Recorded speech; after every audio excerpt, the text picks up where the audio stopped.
معارف از ساحه‌های افضلیت‌ناک دانسته شده در محور آن آموزگار می‌ایستد.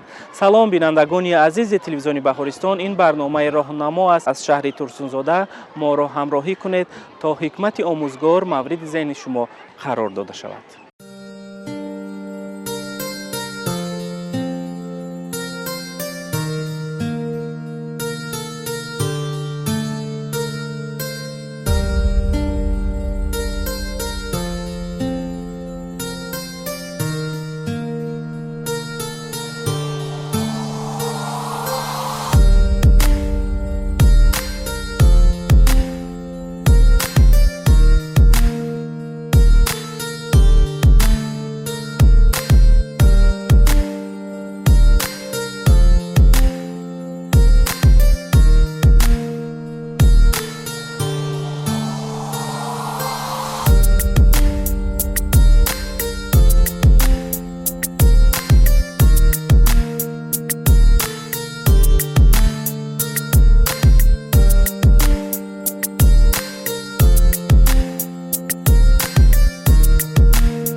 معلم سرور و سرکار انسان، معلم نامبرداری عزیزان، با دهر بهدود و عالم و دهر معلم جمع اخبار پریشان.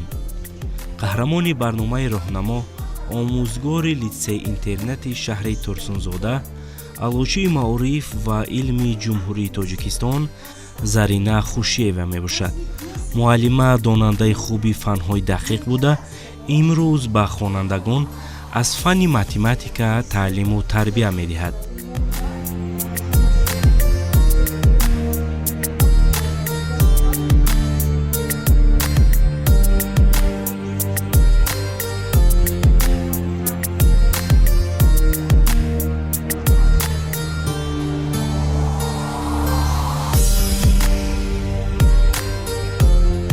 با کسب آموزگاری خیلی شوق و رغبت زیاد دارم.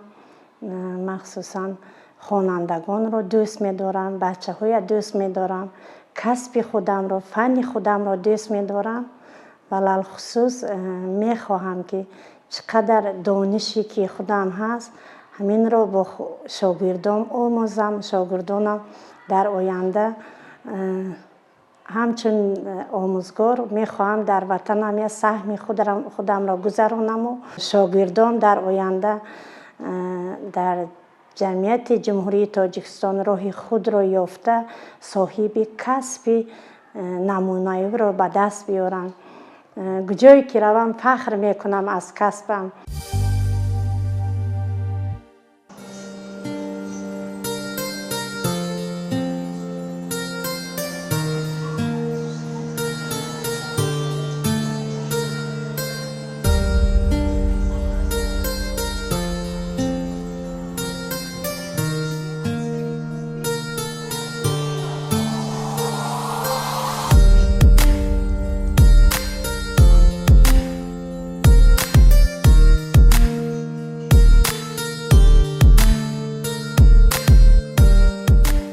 آموزگاری پیشه بسیار مرکب بوده، از هر یک انسان قوه و نیروی بزرگ و دانش مکمل ساحوی را طلب می کند.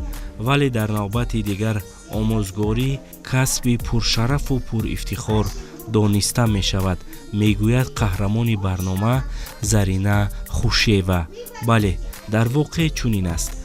آموزگار نفر است برای جامعه مهم، ضروری و نفع رسان. زیرا همه بزرگان عالم، همه دانشمندان و همه روشنفکران پروریده باغ سرسبز آموزگار می باشند.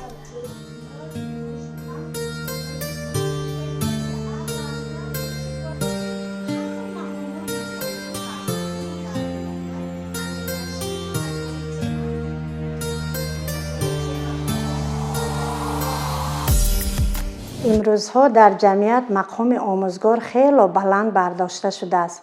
خیلی که پیشوای معظم ملت محترم امام الرحمن در سخنهای خود گفتند معلم روشن کننده حیات انسان در جامعه می باشد. من در کسب خود کوشش می نمایم شاگردان را با روحیه وطن دوستی و خویشتن‌شناسی تربیت نموده در جمعیت جای خود را آنها یابند.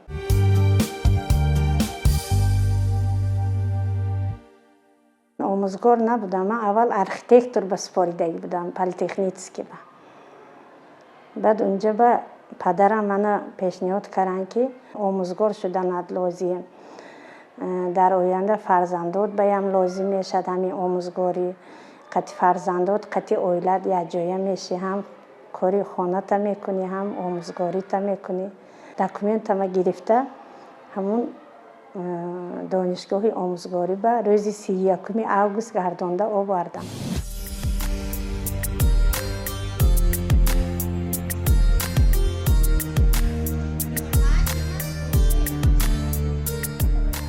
معلمه زرینه خوشیوا با سابقه کاری بسیار سالهای خود کوشش می نماید همچون آموزگاری نوآور با راه و اصولهای فعال تعلیم به نسل نورس دانش آموزد. در لیسه معلمه فن متماتیکا را با زبانهای تاجیکی و روسی به خوانندگان می آموزاند. طور مشاهده کرده شد روند درس معلمه شوق‌آور، آسان فهم و با استفاده تکنولوژی جریان گرفته اصول صلاحیت‌ناکی وسیع استفاده برده می شود. معماهای متماتیکی در یک جایگی با مثال‌ها مهمات درس را تشکیل می نماید که در روند حل نمودن آنها خوانندگان به واسطه اشتراک می نمایند. با گفتی معلمه تربیت نسل نورس به خوانندگان نزدیک شدن و وارد دنیای آنها گردیدن، خصلت هر یک مکتب بچه را آموختن فراتر از یک ساعت درسی است.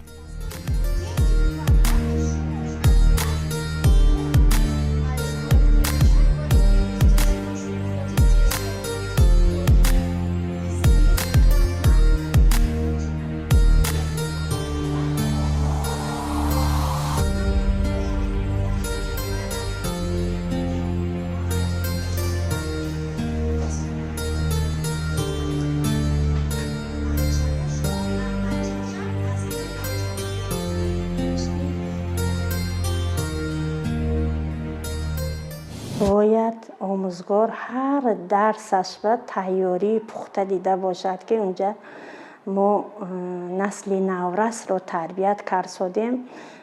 باید هر روز یک نویگری های آیدی فن خودش را، آیدی تغییرات زندگی به آنها باید ما معلومات دهیم که خوانندگانمون راهشان را در آینده گم نکنند.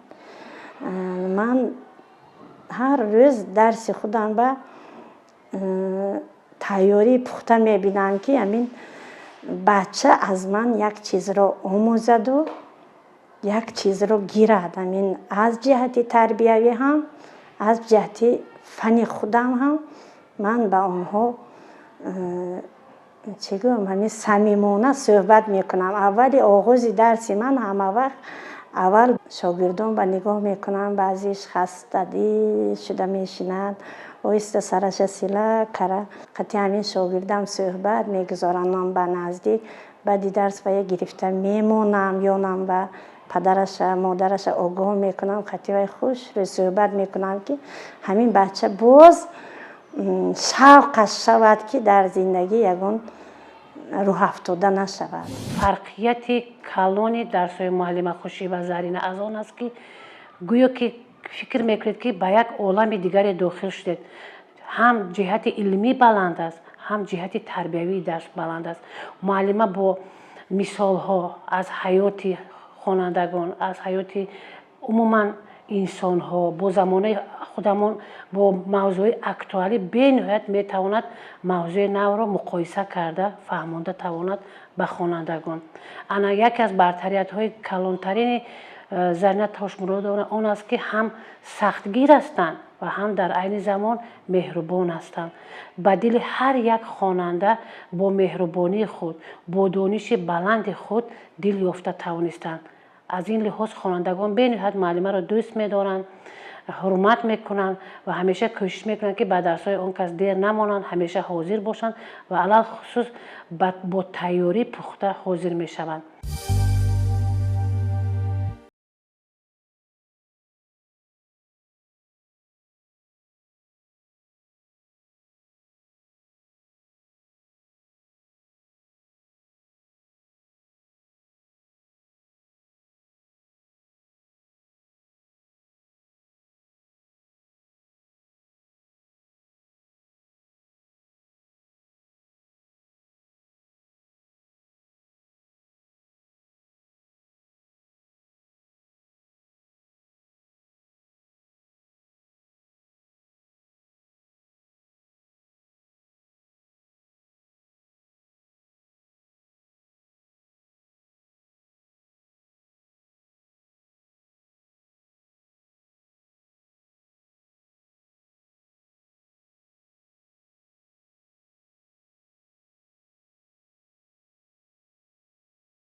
چند سال است که با آموزگار پرتجربه خوشی و زرینه تاشمرادونه در لیسه مذکور فعالیت می نماییم و در دوام همین سالها معلمه را به نهایت خوب شناختم.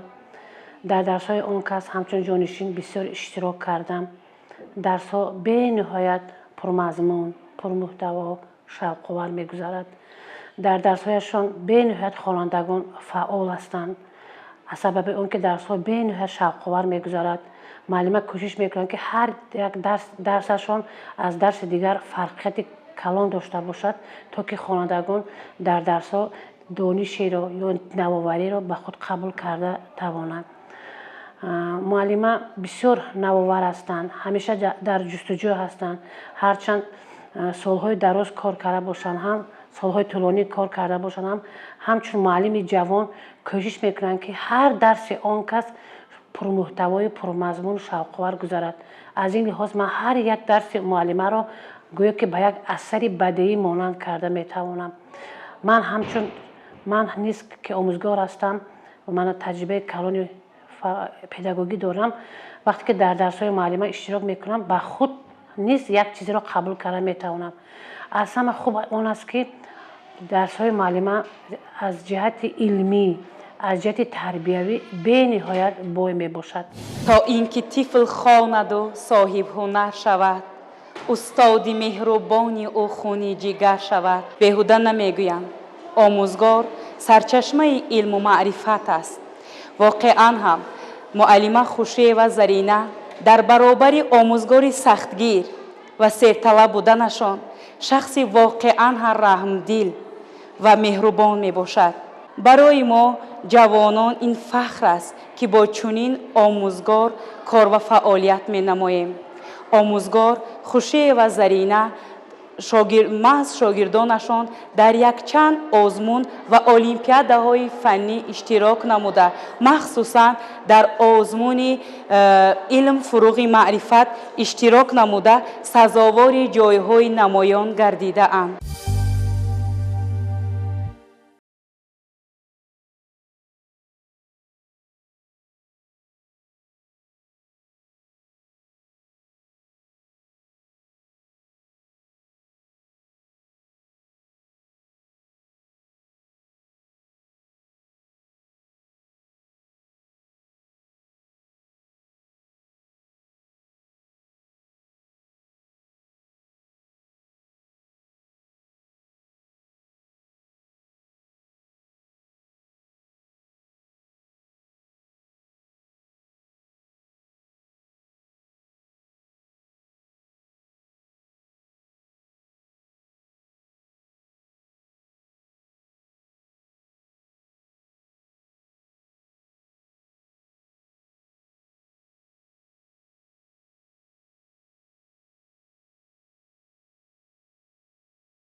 من خوشی و زرینه تاشمراد نمی باشند که درس آموزگار چنین با شوق و مرام میگذرد که ما خوانندگان خود نمیفهمیم که چگونه درس سپری شد.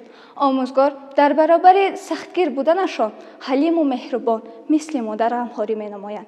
تا چند سال می باشد که ما شاگردان معلمه خوشی و زرینه در المپیادهای فنی متماتیک و الگبر اشتراک نموده سزاوار جایهای نمایان را اشغال کرده ایستاده. البته این ثمر محض با مهنت صافدلانه آموزگار خوشی و زرینه تاشمراد نمی باشد.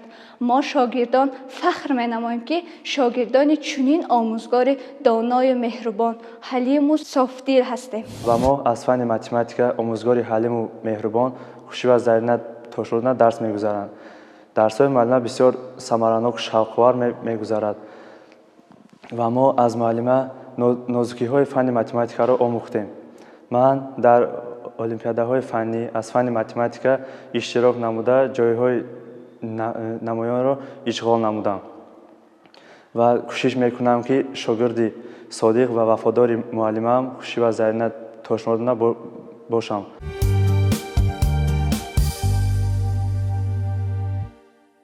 شوقشون خیلی زیاد. بعضی هاشون حرکت میکنن، کوشش میکنن، لیکن از خودکنیاشون سستر و گفتش استادم که همه وقت همه متماتیک شده نمیتوند بچه. برای همین من نگاه میکنم اون طلبه که برای حل مسئله مثال ها مشکلی میکشد، من باید سپارشی همین آید قابلیتش میتیم. مثلا همین سخن گفتن به ساز همین اسباب فیگور دستش میتیم، در همین فیگور چی معلومات میدونی. همین حسن خطی خوش شرکتی نویس میگم و می نویسد. آخری درس اگر درس هم تمام شود بعد درس آمده همین من به میگویی من شما بها گذاری میکنم. میگم شاگردام خدا و شکر همش کوشش میکنم.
Со мной сотрудничает Хушиева Зарина Тошмуродовна.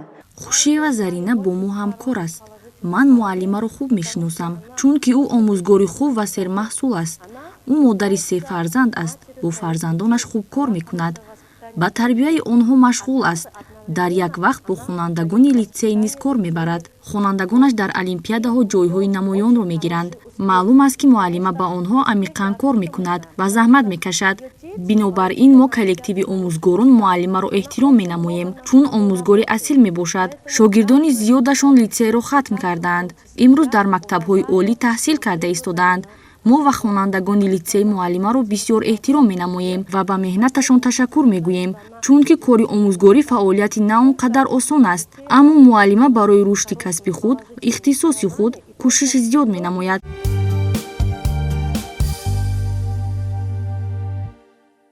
соҳиби оилаи намунавӣ ҳастанд. фарзандҳояшон низ дар макотибҳои олӣ таҳсил мекунанд. 2 нафар фарзандашон дар муассиса мехонад, бо баҳои хубу аъло таҳсил мекунанд. ин ҳам аз он далолат медиҳад ки муаллима ҳам дар кор ва ҳам дар оила намунаи ибрат мебошанд. муаллимони ба маслиҳатҳои خود را از معلمان جوانی که در دوام منمی 5-6 سال به کار حاضر گشتن هیچ وقت دریغ نمیدارن. هر یک آموزگار جوان کوشش میکند که از مصلحت‌های مفید معلم استفاده برد و البته اگر همین مصلحت‌های آن کس را گوش کند و در روند تعلیم و تربیت یا که در پروسس درس استفاده برد، البته من باوری دارم و امیدوارم که به مثل معلمه زرینه تاشمرادونا در فعالیت پداگوژی خود جای و موقع خاص خود را یافته میتواند.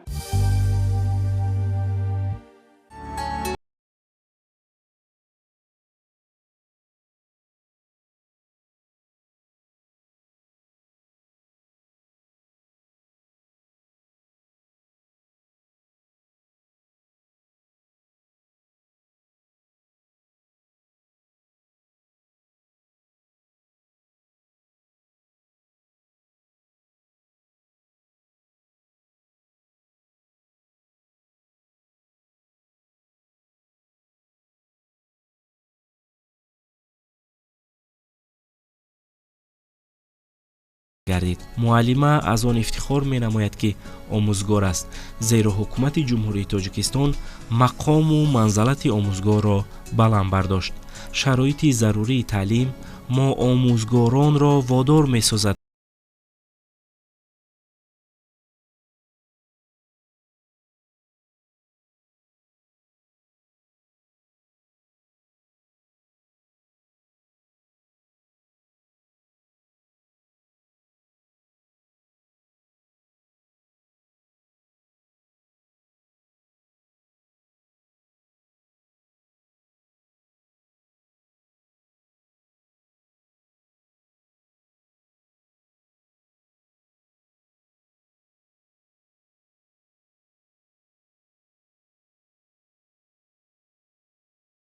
باعث خوشنودی است که در اول ماه اکتبر بینای تعلیمی نوی لیسه اینترنت ما گشوده شد.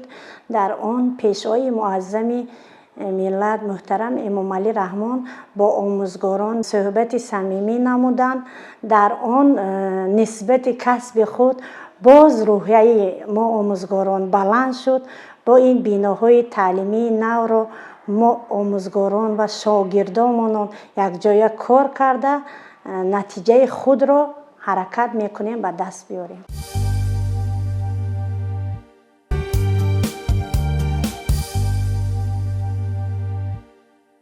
آموزگار اولین من زکریای و نعیمه خان بودن. اون کس خیلی سختگیر بودن. خیلی که میبینید همون سیمای آموزگار را در روی همون ها ما آموختم که در آینده هم سختگیر شدن در کار بوده است و هم مهربان شدن در کار بوده است. برای آموزگاری بهترین شدن سختگیر هم لازم و با خوانندگان مهربان هم شدن ممکن بوده است. و معلمه خیلی معلمه نغز بود. اولین من دستم خپیده صنف در آورده نوشتن یاد دادگی همون کس میشن. خواندن نوشتن یاد دادن همون از صنف اولینم معلمه همین اسباب‌ها فیگوره های من به یاد میدادن. صنف یکم دوم سوم بودم خاطره‌سازی میکنم. همین سیرکلک‌ها که دوره میکشیدیم معلمه خیلی با سخنگوییشون لباس پوشیدنشون خیلی من با معقول بود.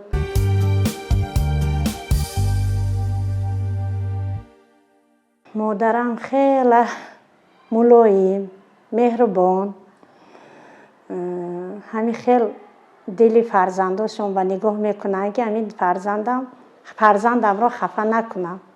همین خصلتاشون خیلی ناز میبینم حرکت میکنم. منم در جمعیت در فعالیت کارم فعالیت اویلم همین خصلت مادرم را گرفته یگان کس را نرنجانم و خفه نکنم و همین معاملت کار را برام خیلی میکنم.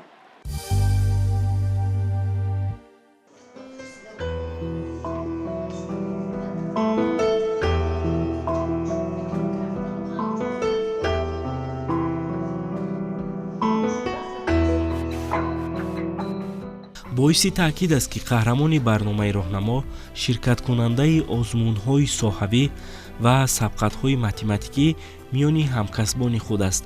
ҳамин фаъолмандии муаллима аст ки имрӯз ба дастовардҳои назаррас ноил гардидааст. ифтихорномаи ҳизби халқии демократии тоҷикистон, ифтихорнома ва сипосномаҳои масъулини шаҳри Турсунзода, шуъбаи маориф ва муассисаҳои таълимии фаъолияткунанда, алочии маориф ва илми ҷумҳурии Тоҷикистон, ифтихорномаи вазорати маориф ва илм ва ифтихорномаи маркази дарёфт ва рушди истеъдодҳои вазорати маориф ва илми ҷумҳурии Тоҷикистон.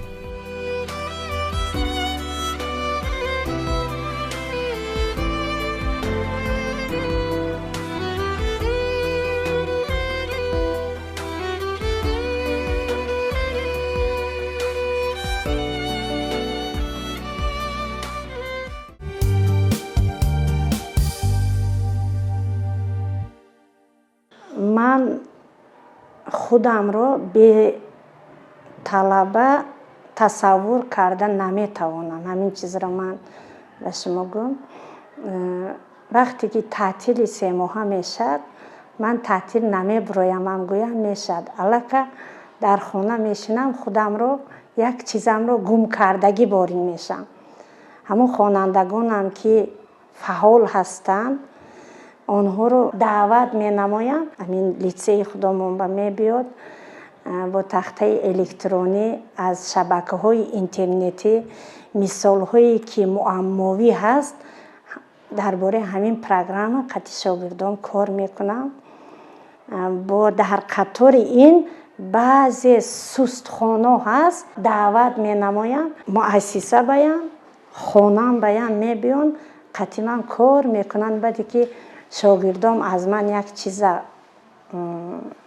آموختن من خودم یک بهره میگیرم که همین بچه از من همین چیز رو یاد گرفته خرسند میشم. لیکن کسب من دوست میدارم، ناز میبینم، خیلی ناز میبینم.